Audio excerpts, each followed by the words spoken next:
Hi, welcome back to my channel. Now, first of all, have you subscribed? If you haven't, please click subscribe down here. There's a little button, very tiny button down here. If you click there, it will take you through to subscribe. I'm coming up to my first year on YouTube and I would love to get 100 subscribers on my channel. This month, the last 28 days, I've had 1,200 views on my channel, which is amazing. I'm so chuffed. And well over 5,000 minutes of viewing time. So thank you everybody that has been looking at my videos. I really appreciate it. So back to today.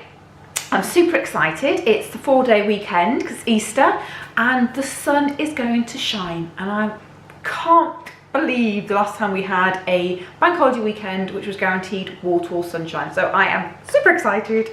And in our house that means one thing. Being married to a South African, it means braai time. We try and cook on the braai or barbecue if you're a pom like me, as much as we can, and obviously it is all dependent on the weather, but it is lovely. I mean, it's not super hot today, but it is warm. Apparently it's 22 degrees. It doesn't feel 22 degrees, and I have got a long sleeve top on, but it's lovely. And with a braai, we would normally do a potato bake, which is usually potatoes, cheese, which is probably feta, if I'm honest, and some chopped onions and things in there. And that's usually the staple sort of potato bake. But today we're going to do something different. And I have to thank Tesco's for this recipe. It's from their Tesco's magazine. Now, if you've been following me, you know my husband's cooked a couple of times for me. I think by now there's only one video of his cooking on there at the moment, but there's another one that actually I do need to edit and publish. And that is purely because of Tesco's magazines. He does not cook. He never cooks. His friends will tell you, he doesn't cook. So he doesn't normally cook. I do all cooking in the house. But he keeps perusing these magazines, and my Slimming World ones, to fairness. But these ones, he said to me once, oh, well, you could cook this, you can cook, well, not once, he says it a million times. You can cook this, you could cook that, or this would be nice. And I just said to him, why don't you do it? And he did. And he's done it second time now.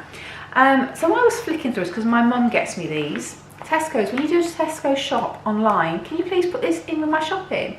Because I rely on my mum to go to the shop because I don't very often go to the shop. And I was flicking through and I found this recipe here. And this is for a tomato and oregano potato bake. And I just thought, you know what, that would be so nice, something different. So that's what we're having this evening. I apologise for Fido and Lola. They are outside and they want to cause a scene as they normally do, if you know my videos.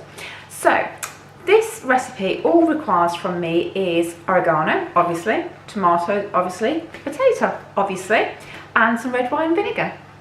So let's get baking. Okay, so first of all, I need to slice my potatoes, and I'm a lazy potato slicer. Why do it yourself when you can do it in your food processor? So let's get the food processor going. So that's my potatoes sliced. Now all I apparently need to do is to put them into my roasting dish so they're sort of sideways on. So let's get doing that.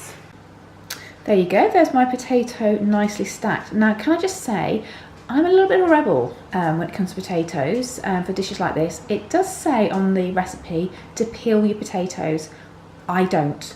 And I don't, not because I'm lazy, but because the best part of potato, the most nutritious because it's high in fibre, is the skin. So by keeping that on, I'm actually increasing my fibre intake for the day. So just a top tip, if you want to increase it to fibre, leave the skin on. As long as it's washed, it's absolutely fine.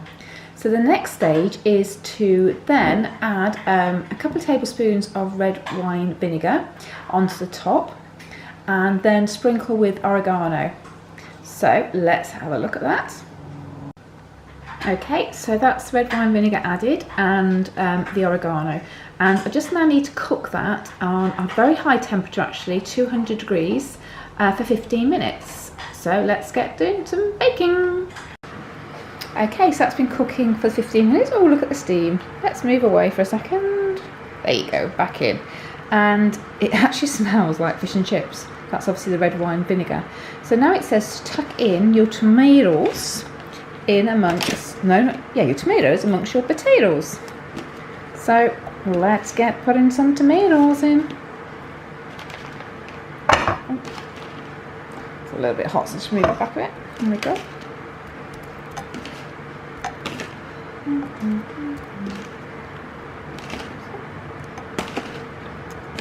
I am going to put a bit more tomatoes in than it says, because it'll be a little bit more tomatoey, won't it? Okay, and then it says to add some fresh thyme, but I don't have fresh, so I'm going to add some dry.